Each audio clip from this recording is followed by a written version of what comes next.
তুমি জালেমদের হাতে আমার মৃত্যু রেখে থাকো, তুমি আমাকে শহীদের মর্যাদা দিও। আর আমার লাশ যেন কুকুর বিড়াল না খায় আল্লাহ।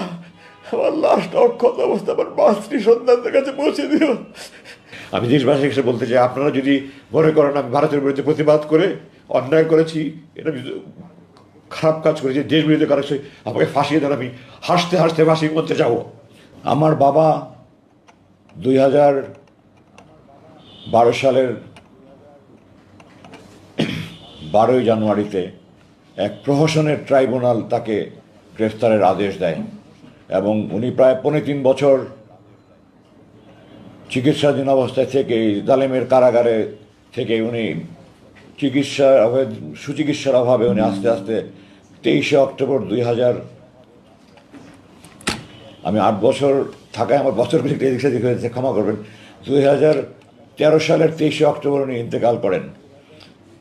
এই দিনগুলো আমার পরিবারের জন্য অত্যন্ত দুর্বিষহ ছিল। একজন 90 বছরের ঊর্ধ্বে মানুষ কি অসহায়ের মতো ছোট কামরায় বন্দিশালায় দিন কাটিয়েছেন আমাদের জন্য, আমরা বলতে আমি চোখের পানি আটকে রাখতে পারি না। আমার মার যে কী কষ্টের দিন ছিল, আমি আমার মার পাশে সেই দিনগুলো থেকেছি। এবং এরপরে আমার বাবা 23 অক্টোবর ইন্তেকাল করার পরে আমি আমার সমস্ত কর্মকাণ্ড বন্ধ করে সারাক্ষণ আমার মায়ের পাশে থাকতাম। আমার মা শয্যাশায়ী ছিলেন, প্রায় উনি অসুস্থ হয়ে যেতেন, আমি লোকমা খাওয়াতাম, আমার মায়ের হাত পা টিপে দিতাম, প্রেশার মেপে দিতাম, ওষুধ খাওয়াতাম, সারা রাত ঘুমাতেন না, ওনার মায়ের পাশে থেকে হাত বুলি বলে মাপে ঘুম পাড়িয়ে দিতাম। আমি সেই মাকে নিয়ে 22 আগস্ট 2016 সালে রাতের ভাত খাচ্ছিলাম। আপনারা ক্ষমা করবেন, আমার মা নিয়ে কথা বলতে গেলে আমি আবেগ থামাতে পারি না। আমার মা ছিলেন আমার জীবনের শ্রেষ্ঠ বন্ধু।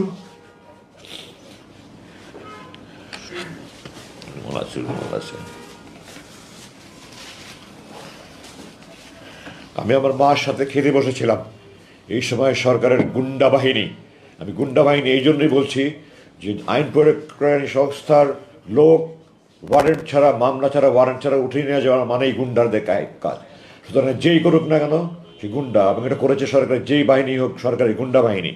সরকারের গুন্ডা বাহিনী আমার বাসায় আসে এবং তাদের মধ্যে যাকে আমার একজন অফিসার বলে মনে হয়েছে, আমি 30 বছর একটা বাহিনীতে চাকরি করেছি, আমি পোশাক দেখলে বলতে পারি কে অফিসার, কে নিম্ন পদবীর কর্মকর্তা। তো যাকে আমার অফিসার বলে মনে হয়েছে সে আমার সাথে অত্যন্ত দুর্ব্যবহার করেছে, আমাকে তুই করে কথা বলেছে, আমার সাথে চরম দুর্ব্যবহার করেছে। আমি তার কাছে জানতে চেয়েছি আপনারা কারা, আপনাদের পরিচয় কী, আপনাদের পরিচয়পত্র দেখান। তারা আমার কথার জবাব দেয়নি। আমি বলেছি আপনার আইন প্রয়োগের সংস্থা নাকি, আপনাদের আইন প্রয়োগের সংস্থা, আপনারা পরিচয়পত্র দেখান। কোনো জবাব দেয়নি। আমি জিজ্ঞাসা করেছি আমার বিরুদ্ধে কোনো মামলা আছে, কোনো ওয়ারেন্ট আছে? মামলা ওয়ারেন্ট ছাড়া আমাকে আপনারা গ্রেফতার করতে পারেন না, আপনারা আমাকে উঠিয়ে নিয়ে যেতে পারেন না, আপনাদের পরিচয়। তারা আবার কোনো কথার জবাব না দিয়ে খালি বলছে হাত দেন, হাত দেন, হাত দেন, হাত দেন, হাত করা হাতে নিয়ে বসে আছে, হাত দেন, হাত দেন, হাত দেন। এবং এই পর্যায়ে দ্যাট অফিসার একটা অসভ্য, তার পারিবারিক কোনো শিক্ষা আছে বলে আমি মনে করি না। কোনো ভদ্রলোকের মানুষ এরকম করতে পারে না। আমার মতো একজন ব্রিগেডিয়ার জেনারেলকে সে তুই তাকারি করে কথা বলেছে। সে মানে খালি আমার গায়ে হাত তুলে নিয়ে বাকি এমন দুর্ব্যবহার করেছে। এবং শেষ পর্যন্ত আমি আমার সম্মান বাঁচানোর জন্য আমি হাত উঠিয়ে দিচ্ছি, না হলে তারা আমার গায়ে হাত উঠিয়ে দিত। আমি হাত দিয়েছি, হাত বেঁধেছে, আমার চোখ বেঁধেছে, চোখ বেঁধে আমাকে নিচে গাড়িতে গিয়ে উঠিয়েছে, মাইক্রোবাসে নিয়ে উঠিয়েছে। এবং তখন পর্যন্ত আমি বলছি বারবার যে আমি সাবেক ব্রিগেডিয়ার, আমার জানার অধিকার আছে আপনারা কারা কারা নিচ্ছেন। তখন আমাকে তুই তাকারি করে কথা বলেছে, তোর সেনাবাহিনী, তোর এটা সেটা, এইভাবে কথা বলেছে আমাকে। তারপরে গাড়িতে নিয়ে আমাকে মুখোশ পরিয়েছে। তারপরে তারা আমাকে বাড়ি থেকে নিয়ে গেল।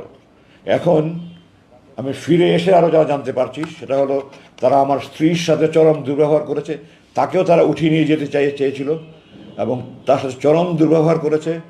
তাকে এক পর্যায়ে গায়ে হাত দেওয়ার মতো অবস্থা হয়েছিল। সে আমার মার হাত জোরে ধরে বলেছে আমি একা যাবো না, নিতে হলে আমার মাকেও নিতে হবে। তারপরে তারা আমার মাকে তাকে আর কিছু বলেনি। কিন্তু আমার বাসার যুবতী কাজের মেয়ে তার গায়ে হাত উঠিয়েছে। আমার বাসার যে দেখাশোনা করে আমাদের ম্যানেজার, তাকে মাটিতে ফেলে তার বুকের উপরে লাফিয়েছে। বাসার যত সিকিউরিটি গার্ড ছিল, দারোয়ান ছিল, যত কর্ম ছিল, তাদেরকে নির্মমভাবে তারা নির্যাতন করেছে। আমার বাসা তছনছ করে তারা আলমারি বাক্স সব কিছু তারা ভেঙে চুড়ে, তারা মোবাইল, কম্পিউটার আর যা ইচ্ছা তারা নিয়ে গিয়েছে। স্টিলের আলমারিগুলো তারা ভেঙে ফেলেছে। এবং আমাদের বাসার রাস্তাটা একটা 200 গজের গলির সামনে বন্ধ। মহল্লা কমিটি তারা সিসিটিভি দিয়ে আমাদের পাড়ার পুরো এলাকাটা কাভার করা আছে, তারা সিসি ক্যামেরাগুলি সব ভেঙেছে, যেখানে রেকর্ডার আছে সেই বাসায় গিয়ে দরজা ভেঙে তারা রেকর্ডার নিয়ে গিয়েছে এবং সমস্ত এলাকার একটা ত্রাসের সৃষ্টি করে তারা আমাকে নিয়ে চলে গেল। প্রায় আমার চোখ বাঁধা, মুখ বাঁধা, মুখে মুখোশ পরা, আমার তো জানার কোনো উপায় নেই আমাকে কোথায় নিয়ে যাচ্ছে। ডানে বামে করে প্রায় ঘন্টা দেড়েক ড্রাইভ করে আমাকে একটা রুমে নিয়ে গেল। রুমে নিয়ে গিয়ে আমাকে তারা চোখ হাত খুলে দিল এবং আমাকে একটা পায়জামা দিল, একটা লুঙ্গি দিল, বলে আপনার কাপড় পাল্টে দেন। তো আমি কাপড় পাল্টিয়ে ওগুলো দিয়ে দিই, আমার প্যান্ট শার্ট পরানো ছিল ওগুলো দিয়ে দিলাম। আমাকে আমার পায়ে আমার পরনে একটা স্যান্ডেল ছিল, যেটা আমার বাবা পরতেন, আমার বাবার স্মৃতিস্বরূপ আমি স্যান্ডেলটা পরতাম। তারা আমাকে একজন স্যান্ডেল দিল, আমার স্যান্ডেলটা নিয়ে যেতে দিল, আমি স্যান্ডেল নিতে দিই না, আমি বলেছি না এটা আমার বাবার স্মৃতি, আমি এটা দেবো না। তারা অনেক জোরাজোরি করেছে, আমি বলছি না আপনারা দেবো না, আপনারা যা করতে পারেন, আমি আমার স্যান্ডেল দেবো না, এটা আমার বাবার স্মৃতি। তো শেষ পর্যন্ত তারা আমাকে স্যান্ডেল রাখতে দিয়েছে। তারপর আমাকে খাবার দিয়েছে তারা, এক প্যাকেট বিরিয়ানি। তখন কি বিরিয়ানি খাওয়ার মতো কোনো মানুষ সাথে থাকে? আমি খাবারে তো খেতে খাইনি তখন পর্যন্ত, আর বিরিয়ানি তো কেন, আমি তো তখন মৃত্যুর আশঙ্কা করছি। আমি গাড়িতে জিজ্ঞাসা করেছিলাম আপনারা কি আমাকে ক্রস ফায়ারের জন্য নিয়ে যাচ্ছেন? তো আমার পাশে থেকে একজন বললো না, আমাদের উপরস্থ কর্তৃপক্ষ আপনাদের কথা বলবে, কথা বলা শেষ হলে আপনাকে দিয়ে যাবো আমরা। রাতে আমাকে দিয়ে গেল, আমি নামাজ আসায় আগে পড়েছিলাম। ভোর রাতের দিকে আমি টয়লেটে গিয়ে তাহাজ্জুদ অজু করে সে তাহাজ্জুদ নামাজ পড়লাম, ফজর নামাজ পড়লাম। আমার রুম থেকে আমাকে টয়লেটে নিয়ে যাওয়ার পথে প্রায় 50 কদম যেতে হতো। আমার দু হাত বেঁধে, চোখ বেঁধে, তারপর মুখোশ পরিয়ে আমাকে নিয়ে যেত। টয়লেটের ভিতরে গিয়ে খুলে দিত, বাইরে দিয়ে তারা স্টিলের দরজা বন্ধ করে তালা মেরে দেখতো, তালা মেরে রাখতো। আমার কাজ শেষ হলে আমি নক করলে তারা দরজা খুলে এসে আবার চোখ বেঁধে, হাত বেঁধে, মুখোশ পরিয়ে নিয়ে আসতো। রুমে এসে আমি তাহাজ্জুদ পড়লাম, তাহাজ্জুদ পড়ে আল্লাহর কাছে খুব কান্নাকাটি করলাম। আর সারা রাত আমি এই আতঙ্কে আছে, একটা আপায়ের আওয়াজ শুনলে আমি মনে করছি এই বুঝে আমাকে ক্রস ফায়ার নিয়ে যাচ্ছে, এই বুঝে আমার ক্রস ফায়ার নিয়ে যাচ্ছে। তা আমাদের সে গুম মানে তো ক্রস ফায়ার, এটাই একটা চিরাচরিত হয়ে আসছে। সারা রাত আমি তাহাজ্জুদে আল্লাহর কাছে চোখ ফেলে ফেলে, চোখের পানি ফেলে কান্না করলাম, আল্লাহ এই নামাজ যদি আমার শেষ নামাজ হয়, আর জালেমরা যদি আজকে আমাকে, তো জালেমদের হাতে আমার মৃত্যু রেখে থাকো, তুমি আমাকে শহীদের মর্যাদা দিও। আর আমার লাশ যেন কুকুর বিড়াল না খায় আল্লাহ, আমার লাশটা অক্ষত অবস্থা আমার মাতৃ সন্তানদের কাছে পৌঁছে দিও। আমি তাহাজ্জুদের ফজরের নামাজ পড়ে, দোয়া পড়ে বিছানায় শুলাম, চোখে তো ঘুম আসে না।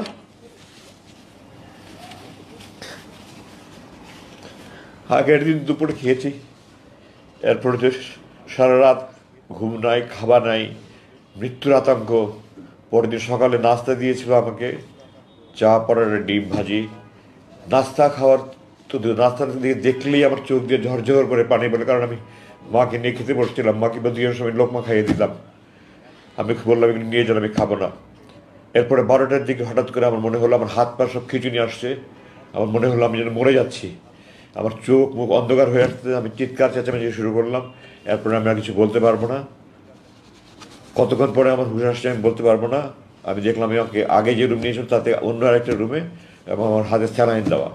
এবং এখন একজন আমাকে বলল যে আপনি অজ্ঞান হয়ে গিয়েছিলেন, এখন আপনাকে ওষুধ দিয়ে, আপনার প্রেশার খুব বেড়ে গিয়েছিল, আপনাকে প্রেশারের ওষুধ এবং ঘুমের ওষুধ দিয়ে আপনার ঘুম বাড়িয়ে রাখা হয়েছিল। যাই হোক, এভাবে প্রায় 6 দিন বা 7 দিন, আমার ঠিক মনে নেই, আমার এই অবস্থায় কাটতো। আমি যখন টয়লেটে যেতাম তখন ক্যানাডা লাগানো ছিল, ওটা খুলে দিত, আমি টয়লেটে যেতাম। খাবার দিত আমাকে 3 বেলা খাবার, খাবার যাই দিত, রান্নার এত মান দেখলে আমার আমার রান্নার ব্যাপারে আমার চেহারা দেখে আমার খেতে ইচ্ছে হতো না। আর চোখের খাবার সামনে বসলেই আমার চোখ দিয়ে ঝরঝর করে পানি পড়তো, আমি খারাপও কি। 6-7 দিন আমি বলতে গেলে না খাওয়াই, শুধু একটু চা খেতাম বা একটু পরোটা একটু কোনা টুকরা খেতাম, সাদা ভাত 2-1 লোকমা খেতাম। এভাবেই আমার 6-7 দিন গেল, স্যালাইনের উপরে ছিলাম। তারপরে 6-7 দিন পরে আমাকে প্রথম যে রুমে নিয়ে গিয়েছিল আবার সেই রুমে নিয়ে আসলো। তারপরে থেকে আমি প্রতিদিনই বলছি, আপনারা বলছেন যে আমাকে আপনাদের অপরস্থ কর্তৃপক্ষ কথা বলবে, কোথায় তারা, কোথায় তারা, আসে না কেন, আসে না কেন? আসবে, ওনাদের সময় হলে আসবে, ওনাদের সময় হবে। আসলে এইভাবে দিন চলতে থাকলো। আমার তো খাওয়া দাওয়া কিছুই নাই, আস্তে আস্তে আমি শুকিয়ে যেতে থাকলাম। দাঁড়িয়ে নামাজ পড়ার আমার ক্ষমতা হারিয়ে ফেললাম, বসে নামাজ পড়া শুরু করলাম। পরে 1 মাস প্রায় না খাওয়া আমি, এই অবস্থায় এক পর্যায়ে আমি শুয়ে নামাজ পড়তে শুরু করলাম, আমি বসে নামাজ পড়ার আমার ক্ষমতা ছিল না। ঠিক 1 মাস পরের ঘটনা, 22শে আগস্ট রাতে নিয়ে গেল। 21শে আগস্ট রাত 11টা 50-এ আমাকে একজন এসে বলল যে আপনার সাথে আমাদের বড় ভাই কথা বলবে। তো বড় ভাই শব্দটা আমি প্রথম শুনলাম ওখানে। আমি বললাম বড় ভাই মানে আমাদের উপরস্থ কর্তৃপক্ষ। তো আমি বললাম তো বাংলাদেশের সকল ব্যাংক, বিমা প্রতিষ্ঠান, স্কুল কলেজ সবখানে তো উপরস্থ কর্তৃপক্ষ স্যার বলে, আপনারা কি বড় ভাই বলে আমাকে বোঝাতে চাচ্ছেন যে আপনার বেসামরিক প্রতিষ্ঠান, আমি 30 বছর একটা বাহিনীতে কাজ করেছি, এই ধরনের কাজ কি কোনো বেসামরিক প্রতিষ্ঠান করে? আপনারা আমাকে কি গর্ধব পেয়েছেন? যাই হোক, আমার রুম বন্ধ করে অন্ধকার করে দিল। অন্ধকার করে দিয়ে টর্চ লাইট নিয়ে একজন আসলেন। আমি তো তার চেহারা কিছু দেখার সুযোগ নেই, রুম অন্ধকার। আমার মাথার পিছনে উনি একটা চেয়ার নিয়ে বসলেন, বসে আমাকে বললেন খুব সংক্ষিপ্ত কথা, একটা অঘটন ঘটনের আশঙ্কায় আপনাকে আটক করা হয়েছিল, সে আশঙ্কাটা কেটে গেছে, আপনাকে এখন মুক্তি দেওয়ার সিদ্ধান্ত হয়েছে। আমি বলছি 21শে সেপ্টেম্বর রাত 11টা 50 মিনিটের কথা। আপনাকে এখন মুক্তির সিদ্ধান্ত নেওয়া হয়েছে। তো আমি বললাম, আমাকে মুক্তির জন্য কি আমি দিন গুনবো না ঘন্টা গুনবো? তো উনি বললেন যে আপনি একজন সেনাবাহিনীর সাবেক জেনারেল, আপনি জানেন আপনার সিদ্ধান্ত তো সর্বোচ্চ পর্যায় থেকে আসবে, আমার মতো ব্যক্তির পক্ষে এটা সিদ্ধান্ত দেওয়া সম্ভব না। এই কথা বলে উনি চলে গেলেন। এরপর থেকে আমি দিন গুনছি, কেউ মুক্তির কথা বলে না, কিছুই বলে না। প্রতিদিন দোয়া করি, নামাজ পড়ি, দোয়া করি, চোখের পানি ফেলে কান্নাকাটি করি, কোনো কথা নেই। 19শে সেপ্টেম্বর, মানে আরও প্রায় মাসখানেক পরে, 19শে অক্টোবর প্রথম কয়েকজন অফিসার আসলো। আমাকে তখন রুম থেকে চোখ বেঁধে, হাত বেঁধে, মুখে পরিয়ে ওখানে একটা রুমে নিয়ে গেলো। এটা তাদের ইন্টারোগেশন রুম, মানে কয়েকটা রুম আছে তাদের ইন্টারোগেশন রুম। এবং ওখানে অন্যান্য বন্দীদেরকে তারা অনেক নির্যাতন করে। আল্লাহর রহমত যে আমাকে তারা আমাকে শারীরিক নির্যাতন করেনি। তো আমাকে তারা আমার নামটা অনেক কিছু জিজ্ঞাসা করলো। তারপরে আমার সাথে বিভিন্ন অফিসারের পরিচয় ছিল, তাদের সাথে আপনার কী পরিচয়, অমুকের সাথে আপনার কী পরিচয়, অমুকের সাথে আপনার কী পরিচয়, কীভাবে চিনেন। তো স্বাভাবিকভাবেই এই সরকারে যারা জুলুম নির্যাতনের শিকার হয়েছে তারাই আমার সাথে বেশি যোগাযোগ করেছে, কারণ আমি একজন জুলুম নির্যাতনের শিকার। তো আপনার সাথে তো সব সরকার বিরোধী লোকের সাথে যোগাযোগ দেখা যায়, আমাকে তারা বলছে। তো আমি বললাম যে আমরা সেনাবাহিনীতে কে সরকারকে বেসরকারি আমরা এটা কখনো দেখি না। সেনাবাহিনীতে কোনো দল নাই, সেনাবাহিনীর সবাই আমরা ভাই ভাই, আমরা সবাইকে ভাইয়ের মতো মনে করি, আমরা সেইভাবে যোগাযোগ করি। কে কী দল করে আমরা সেনাবাহিনীদের দেখি না। সুতরাং আপনারা যেটা বলছেন এটা আপনাদের কল্পনাপ্রসূত। আমার সাথে এই ধরনের কারণ এই ধরনের বিরোধী করার বড় জন্য এগুলি হিসাব করে আমরা যোগাযোগ করি না। আমি অমুকের সাথে অমুক জায়গায় চাকরি করেছি, অমুক সাথে অমুক জায়গায় চাকরি করেছি, আমি এই সমস্ত বিবরণ দিলাম। 19 তারিখে কিছুক্ষণ জিজ্ঞাসাবাদ করে তারা চলে গেল। আবার 3 দিন পরে 22শে অক্টোবর আবার তারা আসলো, আবার একই ধরনের প্রশ্ন। এটা একটা আপনার ইন্টারোগেশনের একটা পদ্ধতি, একই প্রশ্ন বারবার করা, যেন কোনো যদি আমার বক্তব্যে বেশ কম হয় তাহলে তারা বুঝতে পারে মিথ্যার আশ্রয় নিচ্ছে, তখন ওটা নিয়ে তারা আমাকে বারবার জিজ্ঞাসা করবে। তো সত্য বললে তো আর বারবার জিজ্ঞাসা করলে, 100বার জিজ্ঞাসা করলেও কোনো সমস্যা নেই। ইংরেজিতে বলে যে most difficult part of telling a lie is that you have to remember what you said the first time. প্রথমে যেটা বলেছিল যদি মনে রাখতে না পারি তাহলে আমি দ্বিতীয়বার উল্টাপাল্টা বললে মিথ্যা হতে হবে। তো আমি যদি মিথ্যা না বলি তো আমার তো এটা মনে রাখার কোনো দরকার নেই। তো আমি দ্বিতীয়বার আমি যা জিজ্ঞাসা করলে একই কথা মনে রেখে একই প্রশ্ন করলো। এরপরে দীর্ঘদিন পর জিজ্ঞাসা করেন, আমি তাদের বললাম আপনারা কতদিন আমাকে এভাবে আটকে রাখবেন, বলে আপনারা থাকেন আরও কিছু জিজ্ঞাসাবাদ করবো। 7ই ডিসেম্বর আমাকে তৃতীয়বার তারা জিজ্ঞাসাবাদ করলো, আগের প্রশ্নগুলি, কিন্তু এই প্রশ্ন এবার কিছু ব্যতিক্রম ধ্বনিমূল প্রশ্ন ছিল। এখানে তারা আমাকে হঠাৎ করে বলল, আপনি ভারতের বিরুদ্ধে ফেসবুকে এত সোচ্চার কেন? আমি এখন একটু পিছনে দিয়ে ফিরে যেতে চাই। আমি আমার শরীরের প্রতিটা অনুপরমাণু, শিরা উপসারের লোমকূপ, রক্তবিন্দু, সমস্ত অস্থিমজ্জা, খাঁটি দেশপ্রেমিক আপাদমস্ত আমি সৈনিক, আমি দেশের জন্য জীবন দেওয়ার জন্য শপথ নিয়েছি, আমি যোগদান করেছি, আমি এখনও প্রস্তুত দেশের জন্য জীবন দেওয়ার জন্য। তো আমি বলেছি যে আমাকে যে খুব বেশ ভারতের বিরুদ্ধে ফেসবুক এত সোচ্চার কেন? তো আমি বললাম ভারতের বিরুদ্ধে ফেসবুকে সোচ্চার হওয়া যদি বেআইনি হয় তাহলে আপনারা আমাকে আটকে রেখেছেন কেন? বিচার বহির্ভূত হবে, আমাকে সে আইনে মামলা দিচ্ছেন না কেন? আর আমি স্বাধীনতা যুদ্ধের পর থেকে, আমি 2016 সালে 7ই ডিসেম্বরের কথা বলছি, তখন স্বাধীনতার 45 বছর প্রায়। আমি বলছি আমি স্বাধীনতার পরে 45 বছরে ভারতকে বন্ধু হিসাবে দেখিনি, আমি ভারতকে একটা বন্ধু প্রতিবেশী রাষ্ট্র হিসেবে দেখতে চাই। আমাদের ফরেন পলিসি হলো, আমাদের পররাষ্ট্রনীতি হলো friendship to all, malice two নান। সবার সাথেই বন্ধুত্ব, কারোর সাথে বৈরিতা না করে। আমি আমার সকল প্রতিবেশীকে বন্ধু রাষ্ট্র হতে পেতে চাই, কিন্তু বন্ধুত্ব কখনো একতরফা হয় না। আমি আপনাকে বন্ধুর মতো ভালোবেসে যাব, আপনি আমাকে চর থাপ্পড় লাথি মারবেন, এটা কোনোদিন বন্ধুত্ব হয় না। তো আমি দেখেছি তারা আমাদের সমস্ত নদীতে বাদ দিয়ে, ফারাক্কাবাদের মতো বাদ দিয়ে, যখন আমাদের পানির দরকার তারা আমাদের খরা তৈরি করছে, আর যখন আমাদের দেশে বন্যা তখন তারা বাদ করে দিয়ে, আপনারা এখন দেখতে পাচ্ছেন, আজকে দেখতে পাচ্ছেন কি হচ্ছে আমাদের এই পূর্বাঞ্চলীয় জেলাগুলিতে, কীভাবে লাখ লাখ মানুষ আজকে কষ্ট স্বীকার করছে। আমি 2009 সালে আমাকে বরখাস্ত করার পর থেকে আমি এই কাজ করছি। আমার বরখাস্ত প্রসঙ্গে আমি একটু পরে আসছি। 2009 সালে কীভাবে আমাকে বরখাস্ত করলেন আমি একটু পরে আসছি। তো আমি তখন থেকে আমি ভারতের বিরুদ্ধে ফেসবুকে সোচ্চার ছিলাম। আমার বোন ফেলানির লাশ 24 ঘন্টা তার কাটা ঝুলেছিল, আমার এখন বুক ফেটে যায়। 2 দিন পর পরে আমার ভাই বোনদেরকে বর্ডারে গুলি করে মারছে, কোনো প্রতিবাদ নাই, কোনো প্রতিবাদ নাই। তারা আমাদের চারিদিকে তার কাটা ভাড়া দিয়ে রেখেছে, ওয়াচ টাওয়ার বানিয়ে রেখে ডগ মানে ভারতের বিরুদ্ধে ফেসবুকে এত বাণিজ্যিক ঘোষণার মতো করে তৈরি করে রেখেছে। এগুলোর কোনো প্রতিবাদ নাই, কেউ কিছু বলে না। আমি আমার প্রতিজ্ঞা ছিল, আমার পণ ছিল, আমার জেহাদ ছিল, আমি আমার দেশের পক্ষে আমার জীবন যে আমি যা কিছু বলে যাব। আমার ক্ষুদ্র প্রচেষ্টা আমি ফেসবুকে লেখালেখি করছি। এগুলো নিয়ে আমার বিরুদ্ধে তারা খুব ক্ষুব্ধ। তারা, আমি বিস্মিত যে বাংলাদেশের কোনো একটা বাহিনী, যে কোনো বাহিনী হোক, তারা ভারতের বিরুদ্ধে আমি যদি ক্ষোভ প্রকাশ করে থাকি, তাদের এত ক্ষুব্ধ হওয়ার কী আছে? তারা কি ভারতপ্রেমী? তারা ভারতপ্রেমী না হলে তাদের কেন এত ক্ষোভ হবে? আমি আশ্চর্য হই না যে বিগত সরকার যাদেরকে ব্যবহার করেছে, সেই স্বার্থান্বেষী সেই মহল, তারাও সরকারের দ্বারা প্রভাবিত, তারাও ভারতপ্রেমী ছিল, নাহলে তারা আমার বিরুদ্ধে ক্ষুব্ধ প্রতিক্রিয়া ব্যক্ত করতো না। আমি এই প্রসঙ্গে আরেকটু পূর্বে ফিরে যেতে চাই। আমরা যেমন ভারতকে বন্ধু মনে করলে হবে না, ভারতের আমাদের ইতিহাস জানতে হবে। আমরা যদি ইতিহাস না জানি তাহলে আমরা ভুল করব। আমরা বারবার ভুল করেছি, আমরা এখন আর ভুল করতে চাই না। 1905 সালে এই ব্রিটিশ সরকার আমাদের এই বঙ্গভঙ্গ করেছিল পূর্ব বাংলা মুসলমানদের উন্নতির জন্য। এই ভারত এটার বিরুদ্ধে আন্দোলন করে, বঙ্গভঙ্গ রদ মানে বাতিল আন্দোলন করে, 6 বছর পর্যন্ত বাতিল আন্দোলন করে এটাকে বাতিল করে আমাদের 2 বাংলা এক করেছে। তারা আমাদের মুসলমানদের উন্নতি চায়নি। 1971 সালে, আপনারা জানেন না, দেশবাসীর জানা উচিত এগুলো, আমরা মৈত্রী চুক্তি নামে অক্টোবর 1971 সালে আমাদের অস্থায়ী সরকার একটা চুক্তি করেছিল। সৈয়দ নজরুল ইসলাম সাহেব অস্থায়ী চুক্তি করে স্বাক্ষর করে অজ্ঞান হয়ে গিয়েছিলেন। আমার কথা নয়, আপনারা 266 দিনের স্বাধীনতা আওয়ামী লীগ অ্যাডভোকেট নুরুল কাদের বই পড়ে দেখেন। ওনার কথা আছে যে অস্থায়ী সরকারের অস্থায়ী রাষ্ট্রপতি সৈয়দ নজরুল ইসলাম স্বাক্ষর করে অজ্ঞান হয়ে গেছিলেন। ওটা চুক্তি ছিল। আমি 3টা আপনাদের শুধু দৃষ্টি আকর্ষণ করছি। 1 নম্বর, এদেশে কোনো সেনাবাহিনী থাকবে না, এদেশে ভারতের সেনাবাহিনী থাকবে। 2, এদেশের প্রশাসনে যারা মুক্তিযুদ্ধে যোগদান করেছে তারা বাদে বাকি সবাইকে অপসারণ করতে হবে। ভারতের প্রশাসনের লোক এই দেশে প্রশাসন চালাবে। এই দেশের প্রশাসনের শতকরা 1জন লোকও মুক্তিযুদ্ধে যোগদান করেনি, আপামর ছাত্ররা যোগদান করেছে। তার মানে এই দেশের প্রশাসন তাদের হাতে তুলে যাবে। তৃতীয়ত, এই দেশের পররাষ্ট্র মন্ত্রণালয় এবং প্রতিরক্ষা মন্ত্রণালয় ভারতের নিয়ন্ত্রণে থাকবে। আমি দেশবাসীর কাছে জানতে চাই, আপনারা বলেন এটা কি স্বাধীনতার চুক্তি, মৈত্রী চুক্তি না গোলামের চুক্তি? এই চুক্তি যারা করেছে তারা মীর জাফরের বংশধর, তারা এই দেশকে বিক্রি করে দিচ্ছিল। আল্লাহ আমাদেরকে রক্ষা করেছেন। আমি এগুলির বিরুদ্ধে সবসময় সোচ্চার ছিলাম। সেনাবাহিনীর চাকরি করা অবস্থায় আমি এগুলি বলতে পারিনি। 2009 সাল থেকে আমি বলেছি। এটাই ছিল আমার অপরাধ, এটা আমার বড় অপরাধ ছিল। আর অপরাধ, আমি অধ্যাপক গোলাম আজমের ছেলে। এই কারণে তারা আমাকে নিয়ে বন্দি করে রেখেছে।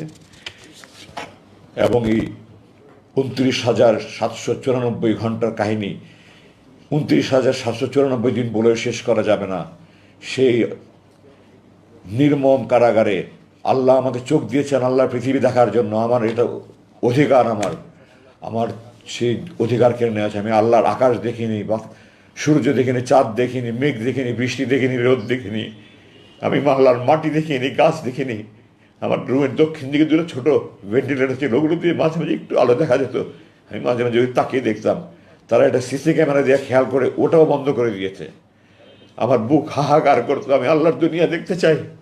মাঝে মাঝে মনে হতো আমি বন্ধ করি তাহাজ্জুদ পড়ে, যে আল্লাহ যারা তোমার দুনিয়া দেখা আমার জন্য বন্ধ করে দিয়েছি, তুমি তাদের দৃষ্টিশক্তি বন্ধ করে দাও।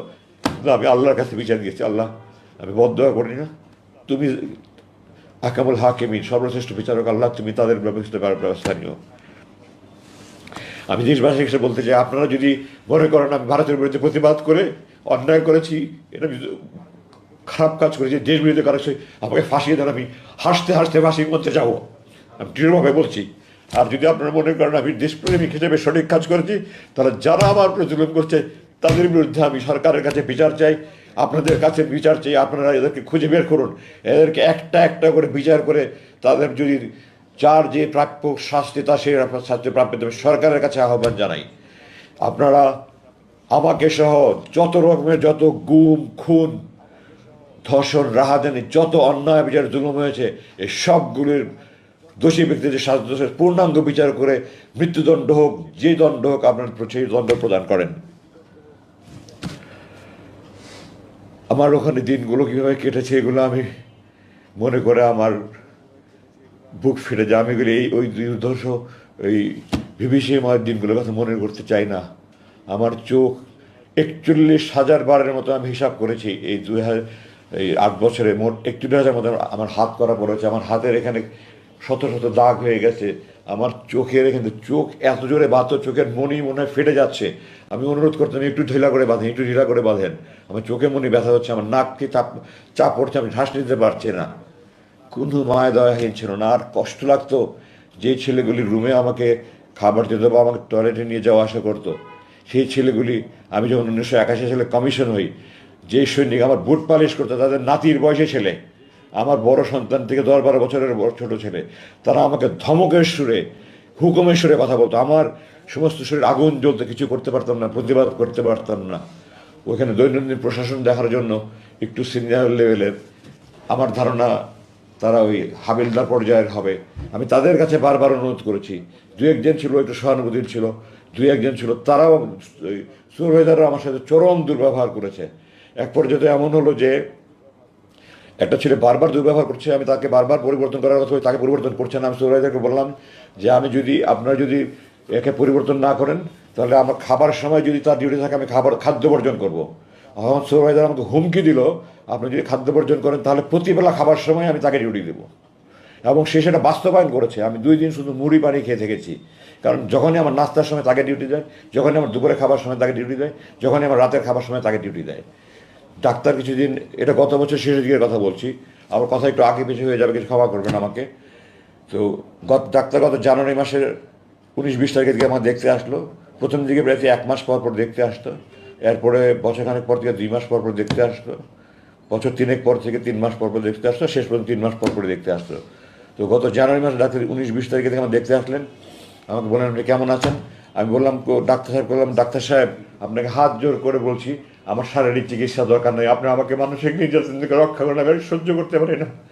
এই যে যারা আমার বুট পালিশ করেছে তাদের নাতির বয়সী ছেলেরা আমাদের সাথে যেই ব্যবহার করে, আমার বাবা মা, আমার বড় বোন, আমার কোনো বোন নেই, আমরা 6 ভাই, বড় 3 ভাই, আমার চাচা চাচি, মামা মামি, খালা খালি, খালু ফুফা ফুফু, মোট 35 জন। এই 35 জন মিলে সারা জীবনে আমার সাথে দুর্ব্যবহার করেনি। একটা ছেলে শুধু কয়েক মাসে আমাদের যত দুর্ব্যবহার করেছে।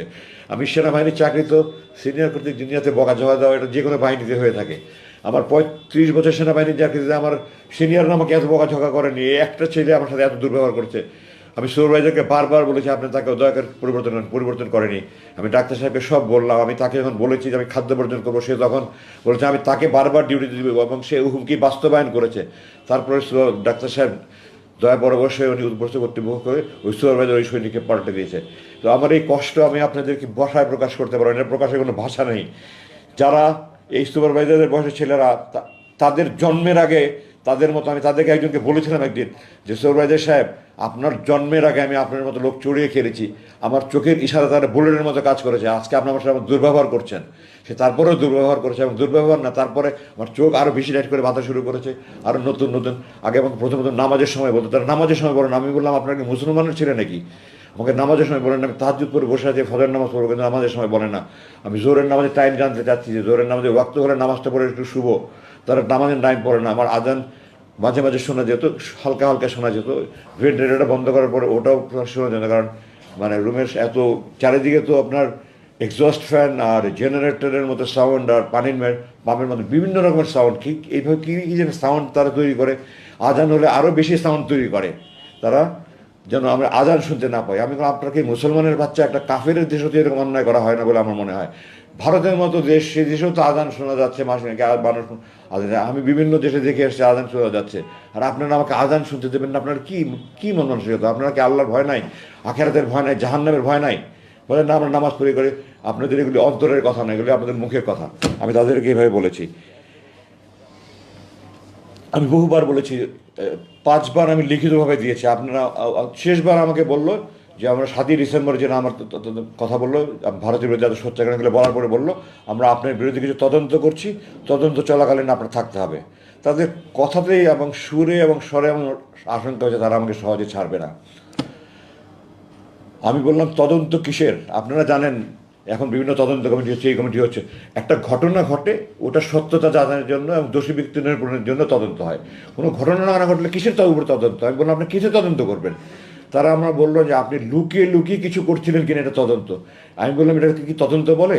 আর যদি তদন্তই হয় আমার বিরুদ্ধে কি অভিযোগ আমাকে জানাতে হবে, আমাকে আত্মপ্রকাশ আমাদের সুযোগ দেবে। আপনারা কি করছেন? বলেন আমরা তদন্ত করছি, আপনারা থাকতে হবে। ওইভাবে আমি থাকতে থাকলাম, চলতে থাকলাম। এবং আমার দিন যত যায় আমার আশেপাশে আমি তো জানি না কোথায় কি সেল আছে না আছে, আমার তো চোখ বেঁধে নিয়ে যায়, কোথাও নিয়ে আসে, 50 কদম হেঁটে যায়, হেঁটে আসি। আমি আশেপাশের বিভিন্ন সেলকে চিৎকার চেঁচামেচি আহাজারি বিলাপ, আমার বুক ফেটে যেত। আমার তখন আমার কষ্ট যে তাদের কষ্ট আরো বেশি হতো। আমি আল্লাহ দোয়া করতাম, আল্লাহ তুমি এই মজলুম ব্যক্তিদেরকে সাহায্য করো, আল্লাহ তুমি তাদেরকে ধৈর্য সহনের শক্তি দাও, তাদের পরিবারের প্রতি রহম করো, আল্লাহ তুমি মজলুমদেরকে মুক্তি দাও। সারা রাত বিলাপ করছে, সারা রাত কান্নাকারি করছে, সারা রাত আহাজারি করছে, চিৎকার চেঁচামেচি করছে। এগুলো সহ্য করার মতো নয়। আল্লাহ যে আমাকে এখন মানসিকভাবে সুস্থ রেখেছে কিভাবে, আল্লাহর রহমত। আমি যে মানসিকভাবে পাগল হয়ে যাইনি। প্রতি রাত ক্রস ফায়ারের আতঙ্ক নিয়ে একটা মানুষ যদি দিনের পর দিন বছরের পর বছর আল্লাহর কাছে দোয়া করে, আল্লাহ এটা যদি আমার শেষ নামাজ হয়, আজকে যদি আমার মৃত্যু হয়, আমাকে শহীদ মর্যাদা যদি আমার লাশ রক্ষত অবস্থায় আমার পরিবারের কাছে পৌঁছে দিয়ে মা স্ত্রী সন্তানের কাছে, মানুষের অনুভূতি কী হবে? পৃথিবীর সমস্ত কবি সাহিত্যিক মিলে সারা জীবন লেখে শেষ করতে পারবো না, আমি আমার ভাষা প্রকাশ করতে পারবো না। এত কিছুর মধ্যে আমি নিরাশ হইনি। কোরআনে আল্লাহ বলেছে লা তাকনাতু মির রাহমাতিল্লাহ, তোমরা আল্লাহর সাহায্য থেকে নিরাশ হয়ে না। হতাশা এসেছে, বিষণ্ণতা এসেছে, দিনের পর দিন খাবার খাইনি, মন ভেঙে একেবারে চুরমার হয়ে গেছে। আমি আল্লাহর সাহায্য থেকে নিরাশ হইনি, আল্লাহর সাহায্য থেকে নিরাশ হইনি। আল্লাহ আপনাদের দোয়ায় আমাকে সেই শক্তিটা দিয়েছিলেন এবং আল্লাহ শক্তি দেওয়ার ফলেই এই ছাত্র জনতার এই গণবিপ্লবের মাধ্যমে যে বিজয় অর্জন হয়েছে, এরপরে আমাকে তারা মুক্তি দিতে বাধ্য হয়েছে। এই প্রসঙ্গে আমি একটা কথা একটু গুরুত্বের সাথে বলতে চাই। 2021 সালের মে মাসের আনুমানিক 22 তারিখে, যে একজন আগে পিছু হতে পারে, তাদের একজন কর্মকর্তা আমাকে আসলো, আমাকে এসে আমাকে বলল যে আপনি একটা লিখিত দরখাস্ত করেন যে আমি রাজনীতিতে সম্পৃক্ত হব না, আমি এই দেশে থাকবো না, আমি স্ত্রী সন্তান নিয়ে সুখে শান্তিতে থাকতে চাই, আপনারা আমাকে মুক্তি দেন, আমি বিদেশে চলে যাব। আমি তাদেরকে বললাম আমি স্বাধীন দেশের স্বাধীন নাগরিক, আপনারা অবৈধভাবে আমাকে অপহরণ করেছেন, অবৈধভাবে আটক করেছেন, আপনারা আমাকে এখানে যে আটকে রেখে জুলুম করছেন, নির্যাতন করছেন। আমি এটার মানি না, মানব না, মিটিং মিছিল করতে পারছি না। আমি এটার প্রতিবাদে, এই যে আপনারা দেখতে পাচ্ছেন আমি বড় চুল রেখেছি, আমি বলেছি এটা আমার মৌন প্রতিবাদ। আপনারা যখন মৌন প্রতিবাদ দেখেন, মিটিং মিছিল হয় না, শুধু প্ল্যাকার্ড হাতে নিয়ে দেখেন, আমি বলেছি এটা মৌন প্রতিবাদ। যতবার এটা দেখবেন আপনাদের যেন মনে হয় আপনারা আমাকে অবৈধভাবে অপহরণ করেছেন, অবৈধভাবে আটক রাখছেন, আপনারা আমার জুলুম করছেন, হারাম কাজ করছেন, এই কথাগুলো যেন আপনাদের বুকে বাঁধে, এ আমার মৌন প্রতিবাদ। তো আমি স্বাধীন দেশের স্বাধীন নাগরিক, আমার এটা আমার ব্যক্তিগত ইচ্ছা, আমি রাজনীতি করব কি করব না, আমি দেশে থাকবোই থাকবো না, আমার মুসলেকা দিয়ে আমি মুক্তি পেতে চাই না। আমার আল্লাহ আমাকে এই সৎ সাহসটুকু দিয়েছিলেন, আমি এটা দৃঢ়তার সাথে বলেছি, তারপরে আমাকে আর কিছু বলেনি। জুলাই মাসের এখন শেষ দিকে আসি। আমি যেখানে ছিলাম সেখানটায় আমি প্রতিদিন প্লেন উঠার আওয়াজ পেতাম। দৈনিক আপনার যে আমাদের ডোমেস্টিক ফ্লাইট যেটা বলা অভ্যন্তরীণ, ওটার আওয়াজে প্লেনগুলো একরকম, আর যেগুলি বোয়িং আন্তর্জাতিক বিমানের ওগুলোর আওয়াজ এখন দুই রকমের আওয়াজে পার্থক্য বুঝতে পারতাম। তো টোটাল দিনে 20 থেকে 22টা প্লেনের আওয়াজ পেতাম। জুলাই মাসের মাঝামাঝি থেকে আমি দেখলাম প্লেনের আওয়াজ কমে গেল। তো আমি ধারণা করলাম হয়তো বাইরে কোনো আন্দোলন টান্দোলন হচ্ছে। সাধারণত আমাদের দেখা যাচ্ছে লাগাতার হরতাল হলে তখন প্লেনের চলাচল বন্ধ। আমি এই ধরনের একটা আলোচনা যে রাজনৈতিক হয়তো লাগাতার হরতাল হচ্ছে বা এই ধরনের কিছু একটা। আমাদের দেশের ছাত্র জনতা যে কি এত বিপ্লব ঘটিয়ে দিবে এটা আমি কল্পনাও করতে পারিনি। আমি প্রাউড অফ দ্যাম। আমি আপনাদের কাছে গর্বিতভাবে গর্বের সাথে বলতে চাই যে আমি এই তরুণ ছাত্রদের ব্যাপারে গর্ববোধ করছি যে আমরা দেখিয়ে দিয়েছেন বিশ্বের কাছে আমরা কী করতে পারি। তো আমার কল্পনাও করতে পারিনি যে তারা এত বিশাল কিছু একটা অর্জন করতে পারবে। কিন্তু আমার মনে হচ্ছিল কিছু একটা করতে হচ্ছে, কিছু একটা হচ্ছে। আমি দু একজন একটু জিজ্ঞাসাবাদ করার চেষ্টা করছি, বাট আমার সাথে কথা ছিল যারা রুমে আসবে প্রয়োজনীয় একটা কথাও বলবেন না। আমি একটু দুটো মাঝে মাঝে তাদেরকে, তারা অনেকে আমার আমি কোরআন হাদিস পড়ি, আমার কোরআন হাদিসে বিভিন্ন মশলা মশাইল জানতে চেত, নামাজের বিভিন্ন বিষয় জানতে চেত। এগুলো নিয়ে কথা বললে আমার সিসি ক্যামেরা দেখে সুপারভাইজার হাজির হয়ে যেত। আপনি কথা বলছেন কেন, প্রয়োজনীয় কথা বলছেন কেন? তা আমি বলেছি যে আমি কোনো আজে বাজে কথা বলছেন। ও আমার জিজ্ঞাসাবাদের সময় আমাকে বলছিল যে আপনি সৈনিক যারা ডিউটি করে তাদের আজে বাজে কথা বলবেন না। আমি তাদেরকে বলতাম যে আপনাদের কর্মকর্তারা আমাকে অবৈধভাবে অপহরণ করেছে, অবৈধভাবে আটক করে রেখেছে, এটা হারাম কাজ করে, জুলুম কাজ করে। এটা আমি যারা আমাকে রুম থেকে ডিউটি টয়লেট নিয়ে যেত, খাবার দিত, তাদেরকে মাঝে মাঝে বলতাম। তারা এগুলো উপস্থিত কর্তৃপক্ষ জানানোর পরে আমাদের অফিসাররা বলেছিল, তারা জিজ্ঞাসাবাদের সময় আপনি তাদের আবার আজে বাজে কথা বলেন কেন? তো আমি তাদের দৃঢ়তার সাথে বলেছি আপনারা বাংলাদেশ সেনাবাহিনীতে জিজ্ঞাসা করে আসেন। আমি বাংলাদেশ সেনাবাহিনীতে একটা আদর্শ সেনা কর্মকর্তা হিসেবে দৃষ্টান্ত স্থাপন করার সৌভাগ্য আল্লাহ আমাকে সেই সুযোগ দিয়েছেন। আজ আমি কোনো আজে বাজে কথা বলে না। আপনারা বলেন আমি কি হতো, একটা বাক্য বলেন আমি কি আজে বাজে? তারা তো এই কথা বলতে পারছে না, মুখ দিয়ে উচ্চারণ করতে পারছে না আমরা অবৈধ কাজ করেছি, অপহরণ কাজ করেছি, এগুলো মুক্তি বলতে পারছে, খালি বলে আজে বাজে কথা বলবেন না। আমি বলি আমি কোনো আজে বাজে কথা বলি না, যা বলি আমি প্রয়োজনে কথা বলি। ওই সুপারভাইজার এসে বলে যে আপনি প্রয়োজনীয় কথা বলবেন না। আমি বললাম আপনার প্রয়োজন আর আমার প্রয়োজন তো এক না। আমি তাদেরকে আল্লাহ রসুলের কথা বলি, আমি আল্লাহ রসুলের কথা বলেই যাব। আমার যদি মৃত্যু হয় তাও আমি বলে যাব, আপনি যা পারেন করেন। তারপরে শুধু কথা বলেন না আপনি কথা বলেন না, উপরস্থ কর্তৃপক্ষ জানলে অসুবিধা হবে। তো আমি সময় সুযোগ মতো তারা জিজ্ঞাসা করতে বলতাম, অনেক সময় আমার মন ভালো থাকলে আমি নিজে থেকে বলতাম।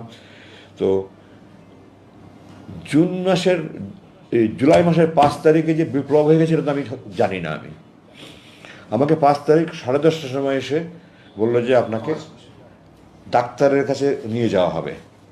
ডাক্তার প্রথমের দিকে সকালের দিকে আসতেন। আমি তো ডাক্তারকে বললাম যে সকালের দিকে তো আমি ফজর নামাজ তাহাজ্জুদ পড়ে ফজর পড়ে ঘুমাই, আমার যদি 2টার দিকে আসেন আমাদের সুবিধা হয়। তারপর 2টার দিকে আসতেন এবং তিনি 30শে জুলাই আমার যতটুকু মনে পড়ে শেষ দিকে গেছেন। তার মানে এই কয়েকদিন আগে আমাকে দেখে গেলো, 5 দিন আগে ডাক্তার দেখে গেলো, আমার রক্ত পরীক্ষা গেলো এবং আগে ডাক্তার রিপোর্ট আমার জানালো সব রিপোর্ট নর্মাল আছে। তো এখন ডাক্তারের কাছে 10:30টার সময় কোথায় নিয়ে যাবেন? বললেন আপনাকে ডাক্তারের যেতে হবে। বলে আমাকে আমার রুম থেকে চোখ হাত বেঁধে মুখোশ পরিয়ে একটা গাড়িতে করে এই 1-1.5 মিনিট গাড়ি চালিয়ে ওখানে আশেপাশে কোনো আর একটা রুমে নিয়ে গেল। এখন আমি ধারণা করি যে ব্রিগেডিয়ার জেনারেল হাসান নাসিরের নেতৃত্বে কিছু সংখ্যক সামরিক অফিসার, কর্নেল হাসিনের মতো সাহসী সামরিক অফিসার, ব্রিগেডিয়ার হাসানের সাহসী অফিসার, কিছু অফিসার বোধহয় ওই কচু খেতে যে ডিজিএফআই আছে ওই অফিসের সামনে গিয়ে তারা চিৎকার চেঁচামেচি করেছে আমরা আজমিকে চাই, আজমিকে চাই। তখন তারা তাদের সবচেয়ে বিগত সময় নিয়েছে এ ধরনের একটা কিছু সম্ভবত আমি যতটুকু শুনতে পেরেছি বাইরে এসে। ওই জন্য তারা যদি ঢুকে পড়ে এবং ওই রুমগুলোতে আমার সার্চ করে, এই জন্য তারা আমার ওর দিকে সরিয়ে আরেকখানে নিয়ে গেল। 5 তারিখ রাতের কথা বলছি আমি, 10:30টায়। তারপরে ওখান থেকে আমাকে রাত্রে 2:30-3টার দিকে বললো আপনাকে আমরা হাসপাতালে নিয়ে যাব। তো আমি বললাম গত 8 বছর থেকে আমি আপনাদেরকে বলছি আমার দাঁত ভেঙে গেছে, আমার 1-2টা দাঁত ভেঙে গেছে, আমার কানে সমস্যা হচ্ছে, আমার চোখে দাম চশমা যেটা দেখছেন আমি মুক্তির পরে ডাক্তার দিকে চশমা নিয়েছি, কিছুদিন পরে আমি চশমা পড়তে পারতাম না। আমি বলতাম আমার চোখের চিকিৎসা, তাদের স্পষ্ট জবাব আমার চোখের চিকিৎসা হবে না, দাঁতের চিকিৎসা হবে না, কানের চিকিৎসা হবে না, এখানে রেখে যা করা যায় করা যাবে। ওনাখানে যারা ডাক্তার ছিলেন ওনারা মেডিকেল স্পেশালিস্ট ছিলেন।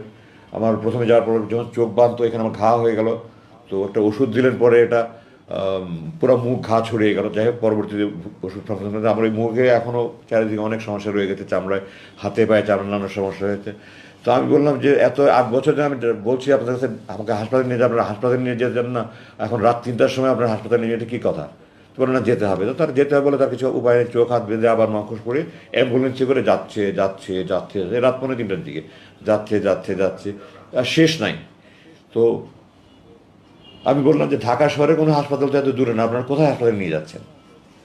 তখন কোনো জবাব দিল না। তারপরে রাস্তা ভাঙাচোরা। তো বললাম যে ঢাকা শহরের রাস্তাটা তো ভাঙাচোরা না, আপনারা কি আমাকে কোথাও গ্রামের দিকে নিয়ে যাচ্ছেন নাকি?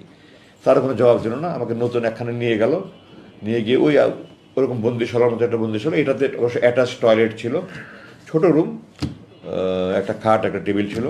তো আমাকে বললো আপনি এখানে থাকেন না। তখন ওখানে রুমে একটা ঘড়ি ছিল, ঘড়িতে দেখলাম তখন সকাল প্রায় 5:45। তো প্রায় 3 ঘন্টার মতো ড্রাইভ করে তারা আমাকে নিয়ে গেল এবং আমার ধারণা ঢাকার বাইরে কোনো একখানে নিয়ে গেছে। এবং আমি যতটুকু অনুমান করতে পারি, এখন যেটা অনুমান করছি, রাস্তাঘাটে যে ছাত্ররা রাস্তাঘাটে গাড়ি চেক করছিল তারা আমাকে পাকা রাস্তা দিয়ে নিতে সাহস করেনি, তারা আমাকে গ্রামের রাস্তা দিয়ে নিয়ে গেছে। এটা এখন আমি অনুমান করে বলছি। তো আমাকে ওখানে না বললো আপনি এখানে থাকেন, আমি বললাম আপনারা আমার হাসপাতালের কথা বলে এখানে কোথায় নিয়ে আসলেন বন্দি, আর এক বন্দিখানায়? বলে থাকেন, আমাকে পরে জানানো হবে। তো এটা 6 তারিখ সকালের কথা বলছি।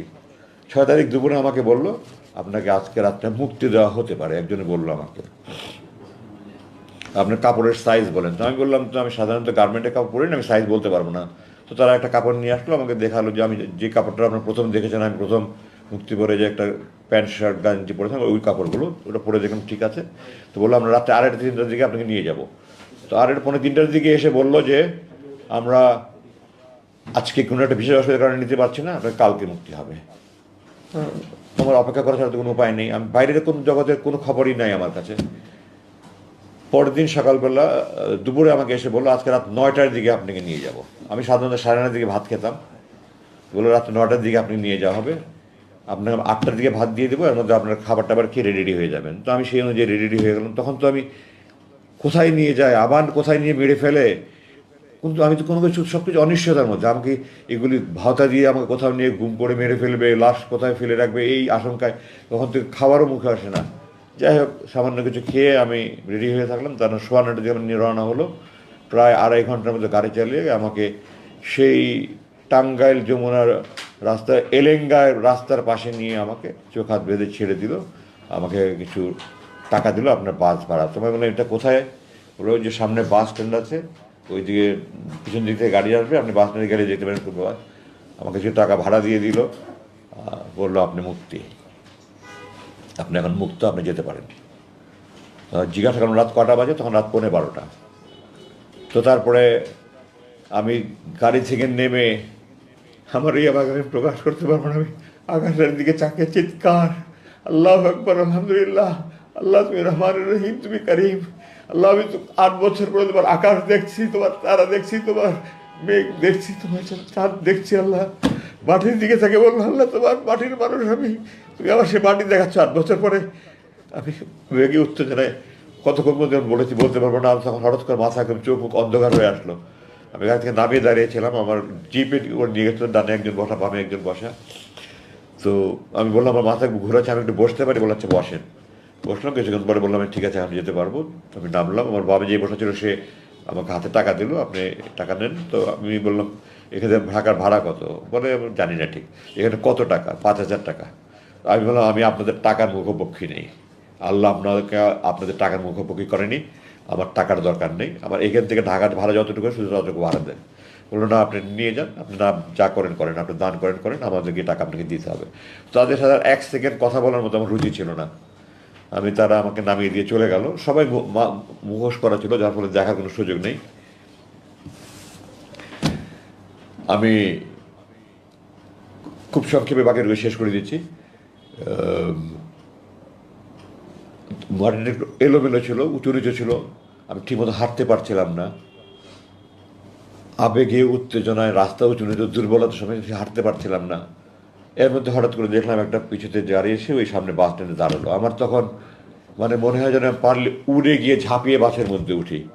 কীভাবে যে আমি 100 গজের মতো রাস্তা দৌড়ে ওই অবস্থা পার হয়েছে আমি এখন কল্পনা করতে পারি না। দৌড়ে গিয়ে জিজ্ঞাসা করলাম আপনাকে ঢাকা যাবেন? আমরা ঢাকা যাবো না, চিরাঙে যাবো। আপনি ঢাকায় কোথায় যাবেন? আমি বললাম আমাকে টেকনিক্যাল মোড়ে যদি নামিয়ে দিতে পারেন বা বাপতলি মোড়ে, টেকনিক্যাল মোড়ে নামাবো, আপনি উঠেন। তো আমি বাসে উঠলাম, উঠে পিছনের দিকে গিয়ে একজনের কাছে বললাম যে আমার তো মোবাইল নম্বর না, আমার 2টা নম্বর ফোন নাম্বার আমার জানা ছিল, আমার স্ত্রীর নাম্বার আর আমার সাথে ভাইয়ের নাম্বার, এই নাম্বার দুটো মনে ছিল। আমি দুজনকে ফোন করে বললাম, তারা আরও লোকজনকে নিয়ে তারা ওখান থেকে টেকনিক্যাল মোড়ে এসে আমাকে ওখানে নামিয়ে নিল। তারপরে তো ওখান থেকে আমি প্রথমে হাসপাতালে নিয়ে আমাকে কিছু চেক আপটা করে আমি 7 তারিখ রাতের কথা বলছি, এটা 8 তারিখ ভোর নাগাদ আমি বাসায় গিয়ে পৌঁছালাম। ওই 7-8 তারিখ রাতে সারা রাত ঘুম নাই, 8-9 তারিখেও আমার সারা রাত ঘুমে নাই, আত্মীয় স্বজন সব আসছে। 9 তারিখ রাতে আমি অজ্ঞান হয়ে গেলাম, তারপরে আমাকে হাসপাতালে নিয়ে আসা হলো। আমি তখন থেকে চিকিৎসাধীন আছে, আমার শরীরে নানা রকমের সমস্যা, বড় খুব বেশি সমস্যা না হলে নানা রকমের সমস্যায় ভুগছি, এগুলো চিকিৎসা চলছে। আমি চিকিৎসার কারণে আপনাদের কাছে আসতে বিলম্ব হলো আমার। আমার মোটামুটি এই ছিল আমার বন্দি জীবনের দুর্দশার কথা।